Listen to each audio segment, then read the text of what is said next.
Good morning. Today is the 4th of December 2012 and this is my 50th show on air, and guess what I get as a prize? An early Christmas gift probably is getting to sit on the couch, and this is something I wanted right from the start because that chair is seriously very uncomfortable.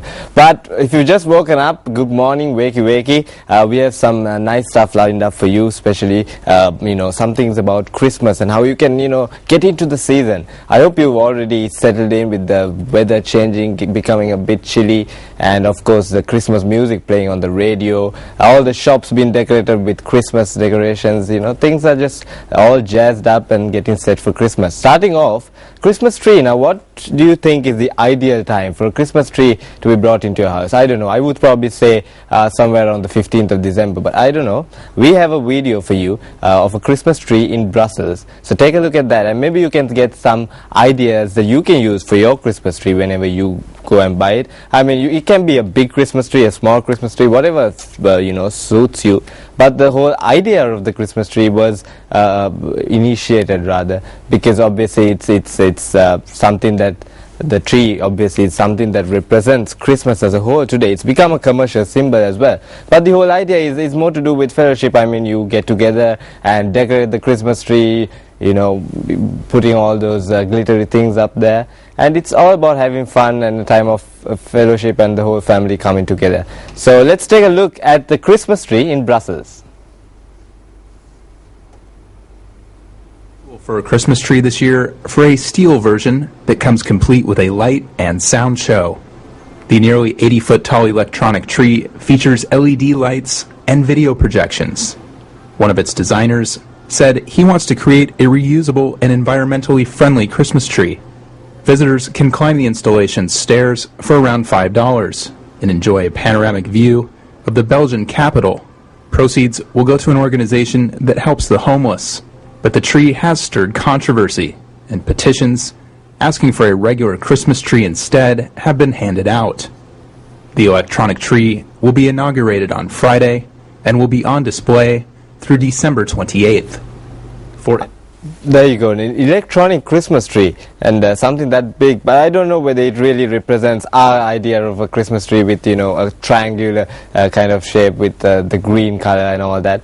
But then that's something, a new innovation, and they've come up with where the visitors can actually go inside and check it out and climb it right up to the top. So that's something that's interesting, talking about Christmas trees. Now, talking on the note of Christmas, we have the latest movie that's come out, which is obviously Paw 2. Those of you who are interested in the series, Paw 1 was also a brilliant movie, and it's the latest Christmas movie to hit the stores, and we have the trailer of that. And talking about Christmas movies, we have some of the ratings that we can probably share with you a bit later on, but let's take a look at Paw 2. We've learned everything about Christmas. We know about toys and presents and cookies. That's not the true spirit of Christmas. Guys, I think we're airborne. We're on a mission. Next stop, Pineville! Alrighty, boys, this is it. We'll have a blue Christmas this She must be the reason why I'm here. I haven't seen you pups before. We're the Santa pups from the North Pole. I'm Noble, and these are my sisters, Hope, Jingle, and Charity. Can you get Santa to take me off the naughty list? Totally. Did that dog just talk? Looks like we have a believer. The spirit of Christmas is inside us all. From the creators of Disney Buddies. Guys, we're saved! And we've got ice cream!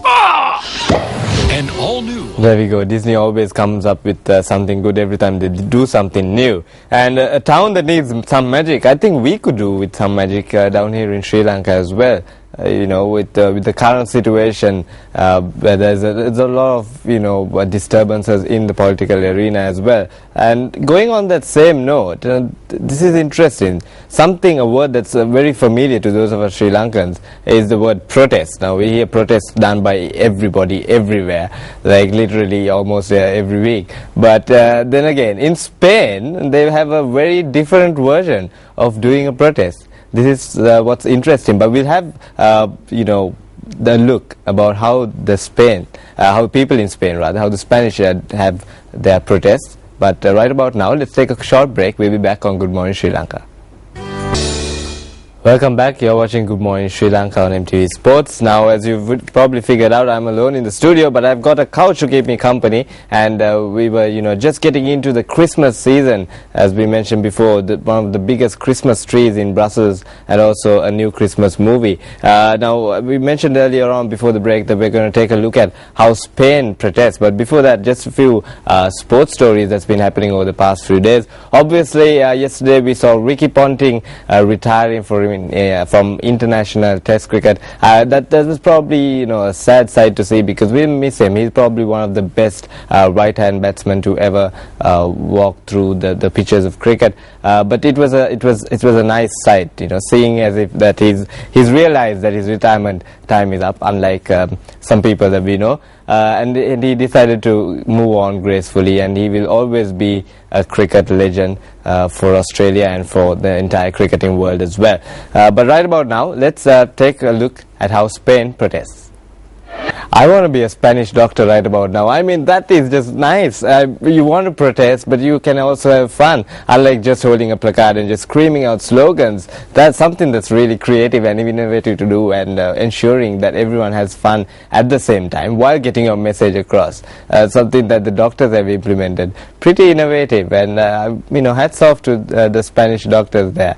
And moving on to something that's a bit different. 5 commandments of breaking up. Now, this is really interesting, because I don't know how there can be commandments about breaking up. I guess it's about breaking up and staying like that without getting back. I don't know. Let's take a look at this. I haven't seen this either.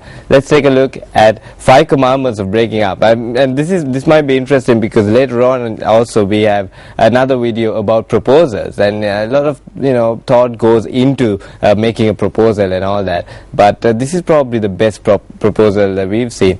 And we're going to take a look at that as well. 5 commandments of breaking up. Here we go.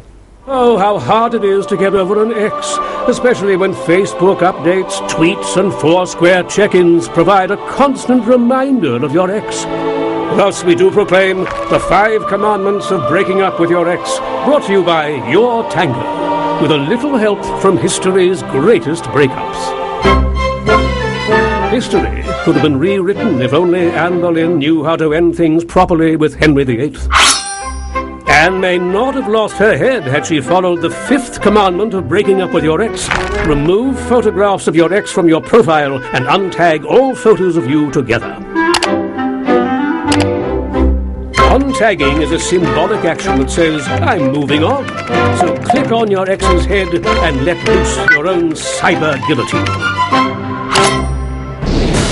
Mark Antony and Cleopatra were one of those on-again, off-again couples that could have benefited from less communication. Charmed by Cleo's exotic beauty, Mark Antony followed her to the ends of the empire. He may have avoided an untimely death were he able to follow the 4th commandment of breaking up with your ex. Unfollow your ex on Twitter. Don't invest another minute reading into your ex's every fleeting thought. Stop tagging along and start following somebody new. Sonny and Cher's groovy kind of love captured America's heart and gave hope to short mustachioed men everywhere. But it was doomed from the start. Perhaps Cher would have saved herself heartache had she followed the 3rd commandment of breaking up with your ex. Delete all playlists and music that reminds you of your ex. Delete or hide them for now. You can always add them back later. Focus on your solo career, and maybe you too will believe in life after love. Just because you keep getting it wrong doesn't mean you should stop trying. Just ask Elizabeth Taylor. With all those memories cluttering your life, the only possible way to move on is to create space, literally, by following the 2nd commandment of breaking up with your ex. Delete all photos of you and your ex on your computer and mobile phone. Of course, in Ms. Taylor's case, this would take a very long time, but it would clear a lot of memory. It's a pity about Jan and Brad. While Jennifer Aniston cannot seem to find a new love, Brad and Angelina's love only seems to flourish and multiply and multiply. If only she could erase the whole thing. But what she can do is execute the 1st and most important commandment of breaking up with your ex. Unfriend your ex on Facebook. While this may seem rigid or even downright draconian in its severity, it's a necessary evil. He doesn't need to see your sexy new profile photograph, and you don't need to be privy to the updates on his exciting new dating life.